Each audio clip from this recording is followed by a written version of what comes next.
Balita Express. GB Balita Express. Mga may init na bagong balita, mga balitang dapat mong malaman ngayong umaga.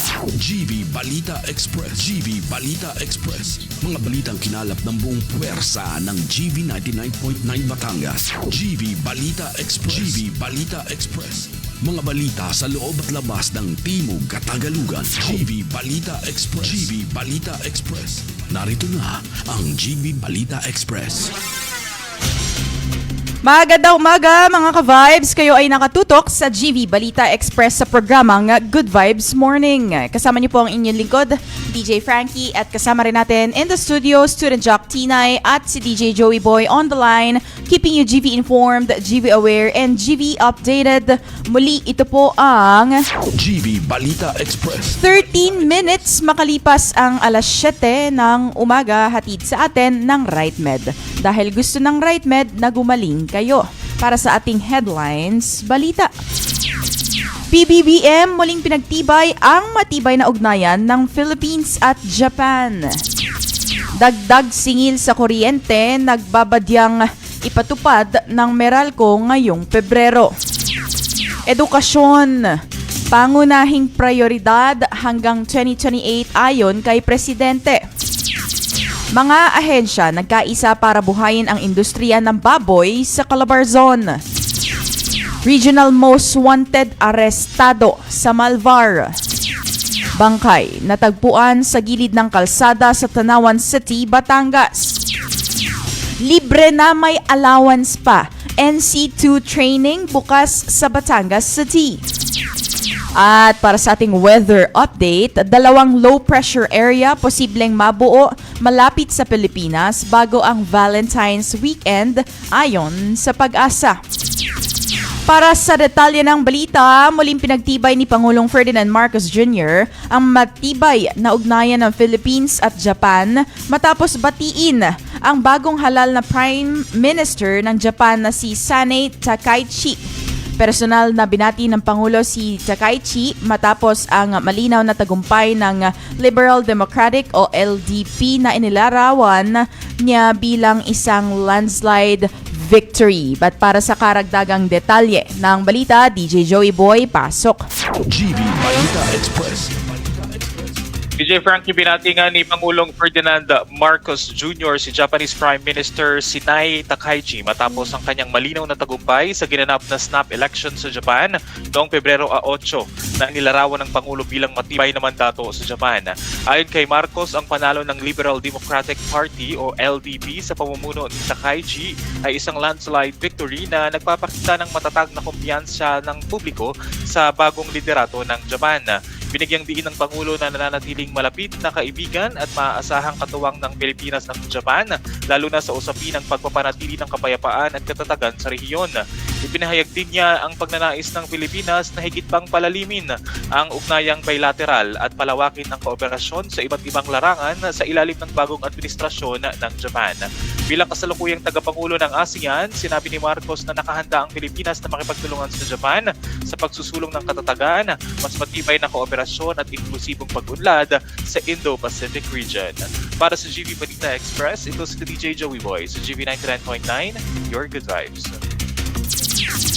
At nagbabadyang mas mabigat na bayarin sa kuryente ngayong buwan ng Pebrero matapos ipatupad ng Manila Electric Company o Meralco ang dagdag singil na 22 sentimo kada kilowatt hour. Mula sa dating 12 at 75 sentimo kada kilowatt hour noong Enero, umakyat na ito sa 13 piso at 17 sentimo kada kilowatt hour. Alamin ang detalye kay Student Jock Tinay, pasok. GB Balita Express. Magbabayad ng mas mataas na singil sa kuryente ang mga customer ng Manila Electric Company o Meralco ngayong Pebrero matapos ipatupad ang dagdag na 0.22 kada kilowatt hour. Ayon sa kumpanya, umakyat sa 13.17 kada kilowatt hour ang kabuang rate mula sa 12.95 kada kilowatt hour noong Enero. Dahil dito, tinatayang madadagdagan ng humigit kumulang 45 ang bayarin ng mga kabahayang kumukonsumo ng 200 kilowatt hour. Ipiniliwanag ng Meralco na pangunahing dahilan ng pagtaas ng mga mataas na transmission charge na umabot sa 0.19 kada kilowatt hour. Aniya, ito ay bunsod ng malaking pagtaas ng ancillary service charges mula sa reserve market na siningil ng National Grid Corporation of the Philippines o NCGP, pati na rin ng mas mataas na power delivery service charges. Nadagdagan din ang Universal Charge for Missionary Electrification o UCME na umakyat sa 0.27 kada kilowatt hour. Ang naturang singil ay ginagamit bilang subsidiya para sa mga lugar na hindi konektado sa main power grid.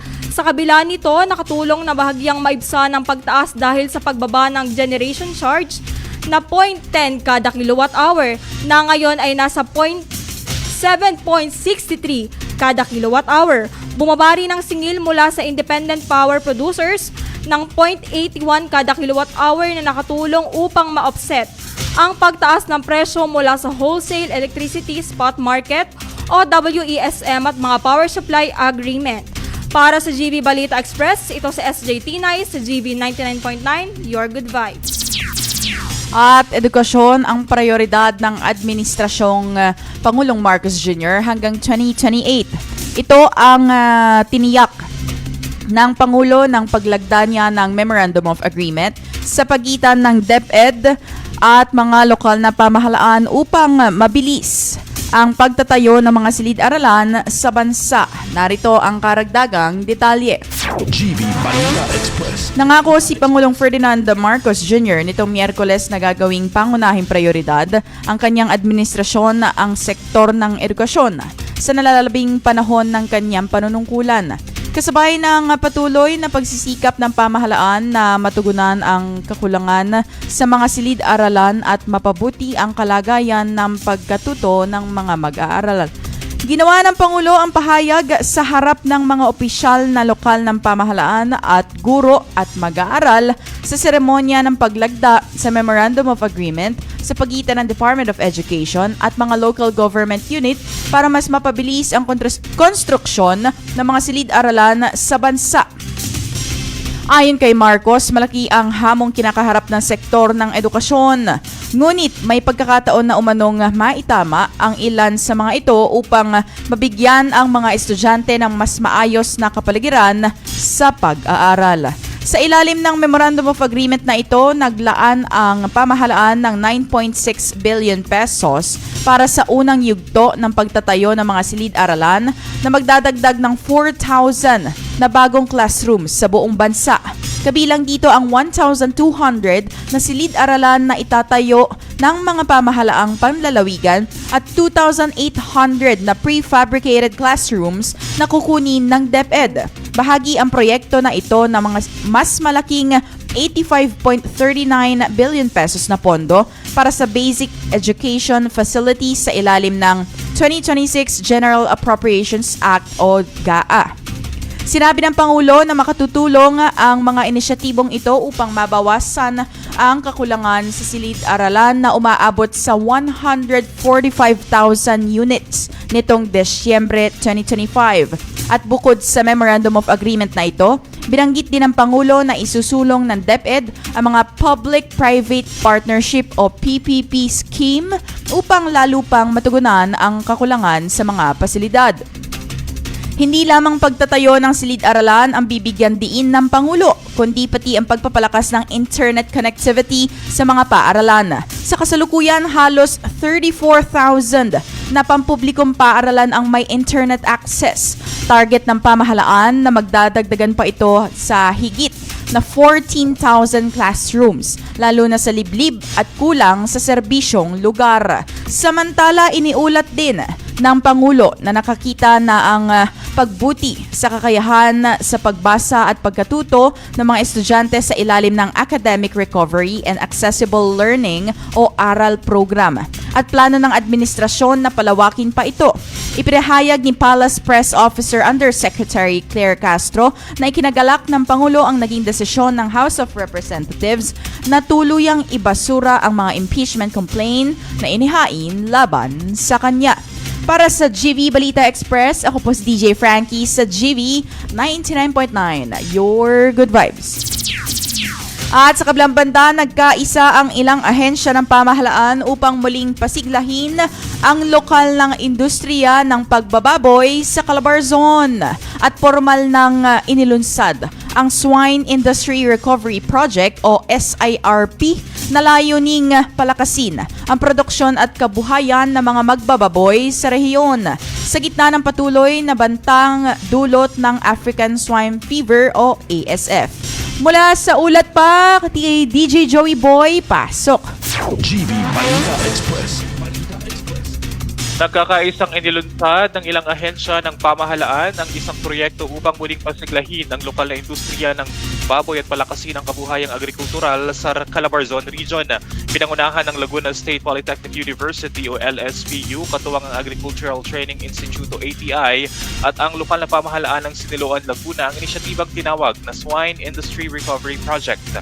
Nakatuon ang proyekto sa Component 2 o Innovative Finisher Operation for Smallhold Farmers na layuning gawing mas sistematiko ang produksyon ng baboy at maibalik ang kabuhayan ng mga mag-aalaga sa pamamagitan ng mas matatag at sustainableng modelo ng produksyon ng karne at baboy. Formal itong sinimulan noong Enero 14 sa pamamagitan ng inaugurasyon sa isang 40-head innovative pig pen sa LSPU Siniloan Campus. Ayon sa LSPU Information Office, layon ng pagtutulungan na mapahusay ang kabuhayan, mapalakas ang produksyon ng pagkain at makatulong sa seguridad sa pagkain sa Region 4A. Sa pahayag ng universidad, target ng proyekto na maipagbili ang kabuuang 1,692 finisher hogs sa loob ng 3 taon o katumbas ng humigit kumulang 564 na ulo kada taon. Inaasahang makakatulong ito upang matiyak ang sapat na supply ng ligtas at masustansyang karne ng baboy sa rehiyon at makapagbigay ng dagdag kita sa mga kasabing magsasaka. Malinaw ang paghahati ng tungkulin ng bawat katuwang na ahensya. Ang ATI Calabarzon ang mga ngasiwa sa disenyo ng proyekto, magbibigay ng mga pagsasanay at capability building intervention at mga mamahala sa pondong 1.5 million pesos para sa mga gastusin at supply.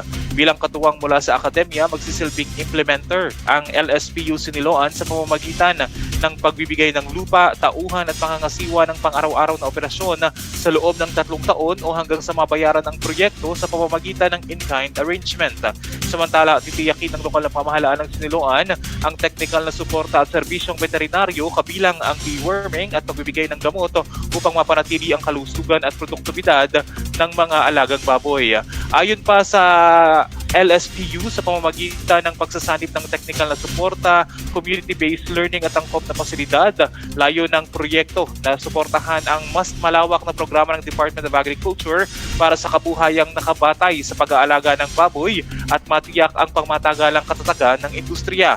Nangako rin ang mga kalahok na ahensya na palalawakin ang kaalaman at kakayahan ng mga magsasaka, mag-aaral at iba pang interesadong individual dahil magsisilbi ring sentro ng pagsasanay at extension services ang pasilidad, kabilang na ang paggamit ng modernong finisher building na may kumpletong kagamitan para sa makabagong pag-aalaga ng baboy. Batay sa ulat noong Enero 20 ng Department of Agriculture, Bureau of Animal Industry, 19 na bayan sa Laguna, kabilang ang Siniloan, ang itinuturing na buffer zones laban sa ASF o African Swine Fever. Bagamat wala pang naitatalang kaso sa mga lugar na ito, itinuturing silang high risk at mahigpit na binabantayan upang maiwasan ang pagkalat ng sakit sa mga ASF-free na lugar. Sa kasalukuyan naman ay 10 bayan sa lalawigan ang nananatiling may kaso ng ASF, habang isang bayan naman ang nasa ilalim ng surveillance zone. Para sa GB Balita Express, ito si DJ Joey Boy sa GB 99.9, your good vibes. Isang regional most wanted person ang naaresto sa isinagawang manhunt operation sa lalawigan ng Batangas. Ang suspect ay nahaharap sa kasong statutory rape at walang inirekomendang piyansa. Narito ang detalye mula kay Student Jock Tinay. Pasok! GB Balita Express. Naaresto ng mga tauhan ng Warren Section ng Lipa City Police Station, katuwang ang 403rd AMSC RMFB4A, ang isang regional most wanted person na isang manhunt operation sa barangay San Jacinto, Malbar, Batangas nitong Pebrero 11 taong kasalukuyan. Ang akusado ay kinilalang si Mark, 38 anyos, delivery rider at residente ng Purok 7, Barangay Sico, Lipa City. Siya ay arestado batay sa 2 warrant of arrest para sa kasong statutory rape na iniso ng Family Court Branch 2 ng Lipa City. Parehong may petsang Pebrero 4 taong kasalukuyan at walang ipinahintulot na piyansa. Kasalukuyan ng nasa kustodiya ng Lipa CCPS ang akusado habang inihahanda ang mga dokumento para isumite sa korte para sa return of warrant of arrest. Ayon sa Batangas PPO, nananatili silang determinado sa kanilang kampanya laban sa mga wanted persons, lalo na sa mga may kasong mabibigat, upang matiyak ang hustisya para sa mga biktima at seguridad ng komunidad. Para sa GB Balita Express, ito si SJ Tinay sa GB 99.9, Your Good Vibes. Isang 32 years old na lalaki ang natagpuang walang buhay sa gilid ng kalsada sa Tanawan City, Batangas bago maghating gabi nitong Pebrero at may mga nakuhang ebidensya sa lugar ng insidente habang patuloy ang investigasyon ng pulisya. Narito ang karagdagang detalye. GB Balita Express. Natagpo ang walang buhay ang isang 32 years old na lalaki sa gilid ng kalsada sa Purok 6 Manggahan Street, Barangay Ambulong, Tanawan City, Batangas bago maghating gabi noong Pebrero at Kinilala ang biktima na si Welvin, isang magsasaka at residente ng nasabing barangay. Ayon sa isinagawang investigasyon ng Tanawan City Police Station, ika 11:45 ng gabi nang matagpuan ang biktima na nakahandusay sa kalsada at duguan ang ulo.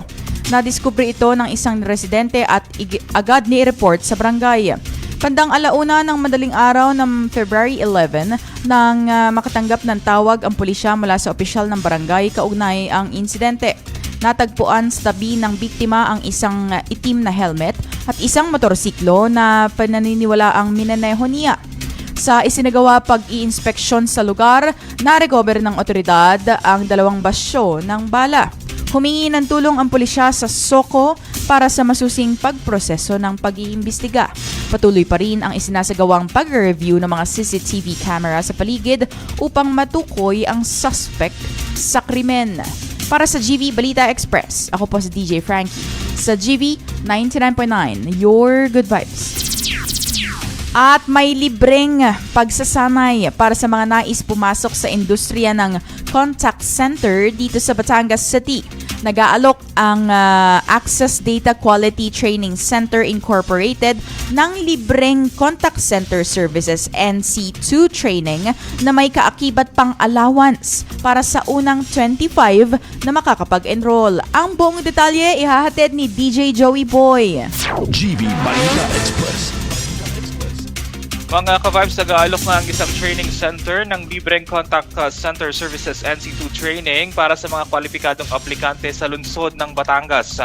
Ang unang 25 na makakapag-enroll ay tatanggap ng 160 pesos na arawang allowance. Inaasahang magsisimula ang klase sa Marso o Abril ngayong taon at isasagawa itong online mula Lunes hanggang Sabado alas 8 ng umaga hanggang alas 5 ng hapon na may kabuuang 144 na oras na training. Ang pagsusumite naman ng requirements ay gagawin sa Peso Batangas City Office na matatagpuan sa Batangas City Sports Coliseum sa Barangay Poblacion 20. Para sa mga interesado, ang mga kwalifikasyon po ay dapat 18 taong gulang pataas, nakapagtapos ng hindi bababa sa 10 taon ng basic education o may ALS grade 10 equivalent at handa at 100% committed na tapusin ang training. Para naman sa mga requirement, kailangan po ng photocopy ng diploma, Form 137 o 138 o transcript of records, birth certificate o marriage certificate kung ikaw ay kasal na, valid IDs, original na barangay clearance para sa test the training, at 3 1x1 at 2 passport size na litrato. Mahigpit pong ipinapaalala na limitado ang slots at ipatutupad ang first come first serve basis na patakaran para sa allowance. Para sa GB Balita Express, ito si DJ Joey Boy sa GB 99.9, Your Good Vibes. At 2 low pressure area posibleng mabuo malapit sa Pilipinas bago ang Valentine's Weekend ayon sa Pag-asa. Narito ang detalye mula kay Student Jock Tinay. Pasok! GB Balita Express. Ayon sa Philippine Atmospheric Geophysical and Astronomical Services Administration o PAGASA, maaaring mabuo ang dalawang low pressure areas malapit sa bansa bago ang darating na Valentine's Weekend. Isa sa mga posibleng low pressure area ay maaaring mabuo sa katimugang bahagi ng Palawan hanggang Linggo, Pebrero 15. Ang isa naman ay maaaring mabuo sa silangan ng Mindanao at posibleng lumapit sa bansa, bagamat mababa ang tsansa nitong maging tropical cyclone. Sa kasalukuyan, ayon sa advisory ng PAGASA noong alas 8 ng umaga, Miyerkules, wala pang low pressure areas na minomonitor para sa pagbuo ng tropical cyclone sa loob o labas ng Philippine Area of Responsibility. Para sa GV Balita Express, ito si SJ Tinay sa GV 99.9, Your Good Vibes. At yan ang kabuuan ng balita hatid sa atin ng Mountain Rock Resort sa Barangay Talisay, Lipas City, Batangas. You may contact them for your celebrations at 0917-866-3733 or you may email them at mrrlipa@gmail.com. Again, that news is brought to you by Mountain Rock Resort sa Barangay Talisay, Lipas City, Batangas. Time on the clock is 7:33 a.m. Philippine Standard Time. My name is DJ Frankie together with Student Jock Tinay and DJ Joey Boy on the line, keeping you GV informed, GV aware, and GV updated. Kami po ang GV 99.9 celebrating 30 years this year. Your good vibes. GV Balita Express. GV Balita Express. Mga may init na bagong balita. Mga balitang dapat mong malaman ngayong umaga. GV Balita Express. GV Balita Express. Mga balitang kinalap ng buong puwersa ng GV 99.9.